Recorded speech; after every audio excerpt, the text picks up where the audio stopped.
एक बहुत ही important topic पे आज हम बात करने वाले हैं। उससे पहले एक सवाल शुएब से, एक और सवाल। आज सुबह से एक सवाल पहले किया था, एक सवाल दोबारा कर रही हूँ।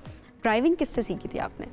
ड्राइविंग मैंने अपने दोस्त से सीखी थी। अपने दोस्त से सीखी थी। आपका दोस्त क्या ट्रैफिक पुलिस में होता था, या मतलब कोई ओहदा था उनके पास, या मतलब उनके पास कोई सर्टिफिकेशन थी कि वो आपको सिखा सकते हैं ड्राइविंग? नहीं, वो गाड़ी चलाते थे और मैंने कहा मुझे भी सिखा दो। ज़्यादातर लोग हम में से यही करते हैं। मेरी भी अगर आप पर्सनली बात करें तो मुझसे भी किसी ने पूछा ड्राइविंग कहाँ से, तो मैंने कहा मैं तो पहले घर से सीख ली थी। मतलब मुझे पता भी नहीं है कि मैंने सीखी किससे थी। इट्स जस्ट कि आप देख रहे होते हैं और उसके बाद आप एक आध कोई टेस्ट ड्राइव लेते हैं अपने किसी बड़े के साथ, और उसके बाद यूर ऑन द गो कि चले ठीक है आप कर रहे हैं। अच्छा, अब ऐसे में ज़ाहिर है देखें कितने सारे मसाइल पैदा हो जाते हैं कि बहुत सारे लोगों को बेसिक सेंस नहीं होती ड्राइविंग की, उन्हें रूल्स नहीं पता होते क्योंकि घर से सीखे हुए होते और किसी प्रोफेशनल से नहीं सीखा हुआ होता।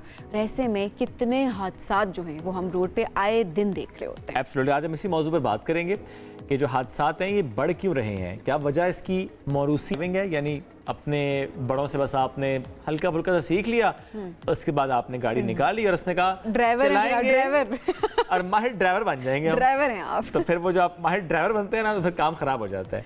तो आज हम इसी पर बात करेंगे। हमें ज्वाइन के साबिक SSP फहद काज़मी साहब स्टूडियोज में मौजूद हैं। सर अस्सलाम वालेकुम, कैसे हैं आप? वालेकुम सलाम, थैंक यू। सर, आपने ड्राइविंग किससे सीखी थी? मैंने भी आपकी तरह ही सीखी है टू बी ऑनेस्ट। और जब हम पहली दफ़ा गए एक UN मिशन पे हेटी में, तो वहाँ उन्होंने कहा कि जी आपका टेस्ट मैंडेटरी है, फिर आपको गाड़ी देंगे। हम 40 लोग थे, 40 में से 35 लोग जो है उनका टेस्ट फेल कर गए, पुलिस ऑफिसर्स।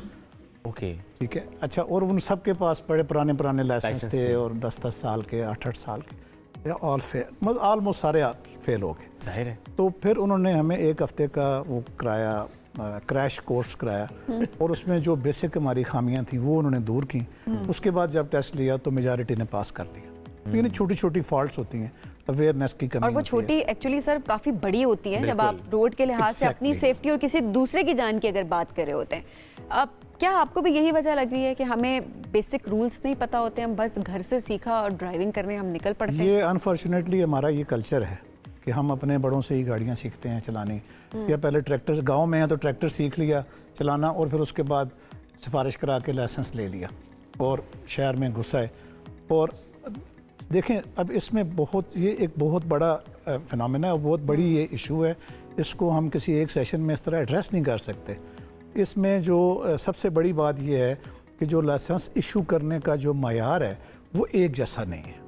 अच्छा, अब आप खुद अंदाज़ा लगाएं कि अगर किसी भी बलूचिस्तान के या किसी दूर दराज इलाके का कोई ड्राइवर यहाँ पे आ जाता है इस्लामाबाद में, तो जो इस्लामाबाद के ड्राइवर ज़ाहिर है वो अपने आप को समझते हैं कि हम बहुत ट्रेंड हैं, हम अच्छी गाड़ी चलाते हैं, और किसी हद तक ये बात दुरुस्त भी है, वो सर पकड़ के बैठ जाते हैं।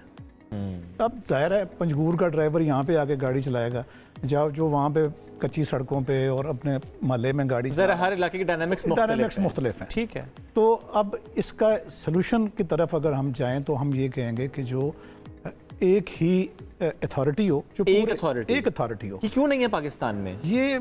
इसमें जाहिर है कि जो हमारे लॉ मेकर्स हैं वो इस तरफ तवज्जो नहीं दे रहे हैं। हालांकि मुख्तलिफ अदवार में जो पुलिस ऑफिसर्स हैं वो अपनी जो वर्किंग पेपर्स हैं तैयार करके वो मिनिस्ट्रीज़ को दे चुके हैं। मैंने ख़ुद 2010 में जब मैं SP ट्रैफिक था इस्लामाबाद में, तो हमने खुद एक बहुत ही होलसम किस्म की तजावीज़, ज़ाहिर है हमने लोगों को बुलाया, थिंकर्स को बुलाया कि जी बताएं दुनिया में क्या हो रहा है और हमारे पास क्या हो रहा है। हमारे पास तो ड्राइवर को ये तक नहीं पता कि ब्लाइंड स्पॉट क्या होता है, यानी आपके शोल्डर के ऊपर से जो गाड़ी आ रही है उसको ना ड्राइविंग टेस्ट में कोई देखता है और ना ही किसी को देखता। हम तीनों में से बैठे हुए अगर मैं पूछूंगा तो हार्डली किसी को पता हो एब्सोल्युटली कि जी ब्लाइंड स्पॉट क्या है। और इसके साथ इतने हादसात होते हैं। अब देखें ना, हर साल 30 से 40 हज़ार लोग जो हैं वो हमारे मुल्क में सिर्फ मौलिक हादसात की वजह से, और जो ज़ख्मी होते हैं और जो डिसेबल होते हैं उसका मेरे पास शायद फिगर नहीं होगा। तो और जो नुकसानात होते हैं गाड़ियों के, लोगों के, एक गाड़ी बनाई होती है और वो तबाह हो जाती है। ऐसे में जो लाइसेंस देने का मयार है उसको भी तो बेहतर किया जा सकता है ना, वो इस कॉन्टेक्स्ट में कि अनटिल एंड अनलेस आपके पास सर्टिफिकेशन ना हो किसी अच्छे ड्राइविंग स्कूल की जो कि रजिस्टर्ड हो, और उसके बाद आपको टेस्ट के लिए एनरोल किया जाए और फिर आपका टेस्ट लिया जाए और उसके बाद आपको लाइसेंस बिल्कुल आपने जो मेरी बात करना है वो आपने वो कह दी कि जब तक अथॉरिटी नहीं होगी पूरे मुल्क में ड्राइविंग जो स्कूल्स हैं अथॉरिटी उनके तहत स्कूल्स नहीं होंगे और उनका भी एक मयार मुकर्रर नहीं होगा और ड्राइवर्स वहाँ से निकल के नहीं आएंगे और फिर उनका टेस्ट होगा, फिर जो लाइसेंसिंग अथॉरिटी है वो डिस्ट्रिक्ट पुलिस ऑफिसर नहीं होगा।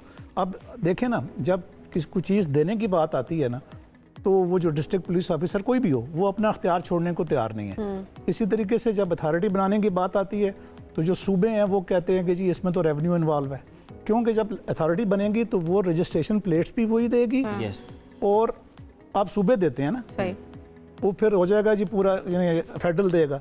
वो कहते हैं जी हमारे रेवेन्यू का मसला है। हालांकि वो कंप्यूटर में हमने ये भी सजेशन दी कि कंप्यूटर में कोड्स होंगे कि जहाँ जहाँ की लाइसेंस प्लेट को इशू कराएगा उसको वो रेवेन्यू चला जाएगा, जहाँ का लाइसेंस ड्राइविंग लाइसेंस बनाएगा उसको रेवेन्यू चला जाएगा।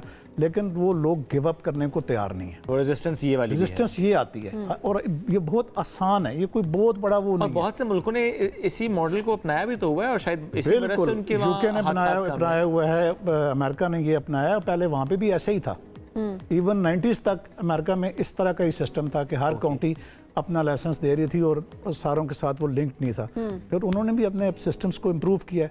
हम भी अगर कर लें तो, और फिर ये है कि जो स्कूल्स हैं, हमारे स्कूल्स में कोई ट्रैफिक एजुकेशन नहीं है अनफॉर्चुनेटली। और वो क्या काम दिया हुआ है, ट्रैफिक पुलिस ने एक शोबा बनाया हुआ है कि जी आप एजुकेशन दे रहे हैं। भाई आप रोड एजुकेशन कैसे दे सकते हैं लोगों को? आप तो फूल दे सकते हैं जो ऑप्टिक्स करते हैं दिखाने के लिए, टिकटॉक के लिए, लेकिन उसमें अच्छा एक पॉइंट यहाँ पर सर ये भी तो है ना कि हादसा तो हम उनके भी देख रहे होते हैं जो कि ड्राइविंग स्कूल से निकल के आए हुए होते हैं और उसके बाद लाइसेंस भी है उनके पास, और अक्सर जब खुदा न खास्ता ऐसा हादसा हो जाता है तो उसके बाद देखा सारी डॉक्यूमेंटेशन और वो सारी जो हिस्ट्री है वो क्लियर होती है। आपको नहीं लगता ट्रैफिक रूल्स की इम्प्लीमेंटेशन ये भी एक बहुत बड़ा मसला है? क्योंकि मुझे अगर लेट्स सपोज ड्राइविंग आती भी है और मैं ये देखूंगी कि मेरे आगे जो है रोड खाली है और मुझे करने वाला नहीं है कि मैं ओवर स्पीड भी कर रही हूँ, तो मैं तो ओवर स्पीडिंग करते हुए चली जाऊंगी, रिस्पॉन्सिबिलिटी मेरे ऊपर भी आयद होती है। लेकिन क्या हाईवे के ऊपर या कहीं पर उन गाड़ियों को किया जाता है ट्रैक और उसके बाद क्या उनसे भारी भरकम जुर्माने लिए जाते हैं? देखिए ना, अगेन ये चीज़ लिंक्ड विद दैट अथॉरिटी है। अगर आपकी लाइसेंस प्लेट सेंट्रलाइज्ड होगी, लिंक्ड होगी, आपका लाइसेंस उसके साथ लिंक्ड होगा। जब आप फॉल्ट करेंगे आपको पॉइंट्स मिलेंगे या आपका लाइसेंस रिवोक होगा। अच्छा, हमें सबसे बड़ा सवाल ये आया कि जी आप ये कह रहे हैं ये सिस्टम हम लागू कर देंगे तो जो पुराने ड्राइवर्स हैं उनका हम क्या करेंगे? हमने उनको प्रोसीजर दिया कि जी पुराने लाइसेंसेस को हम ख़त्म नहीं करेंगे, वो जो उस सिस्टम में जब आते जाएंगे लाइसेंस रिवोक होंगे तो उनको हम भेजेंगे री ऐप के लिए उन स्कूल्स में कि आप स्कूल से 6 हफ्ते का कोर्स करके आएँ और फिर आप आके अपीयर हों। और इस तरीके से over a period of 5 to 7 years हमारे जो तमाम लोग हैं वो एक अच्छे लाइसेंस होल्डर बन जाएंगे। ये बड़ा आसान है, इसको करना इतना मुश्किल तो नहीं है। अगर आपको भी मेरा ख्याल है कि मेरा आइडिया समझ आ गया होगा कि बड़ा करना चाहें तो कर सकते हैं। लेकिन जो लॉ मेकर्स के पास आपको पता है कि जी वो सियासी मामलात के काम बहुत हैं कि वो पता नहीं और क्या क्या सोच रहे हैं, हम ये तरमीम करें। चलें सर, इन चीज़ों पे काम करना चाहिए। बहुत इंपॉर्टेंट भी और आपने बड़ा इंपॉर्टेंट इशू यहाँ पर रेज भी किया और वी रियली होप के अथॉरिटीज़ तक ये बात भी पहुँचे और इसके ऊपर इम्प्लीमेंटेशन शुरू हो सके। बहुत शुक्रिया प्रोग्राम में ज्वाइन करने के लिए।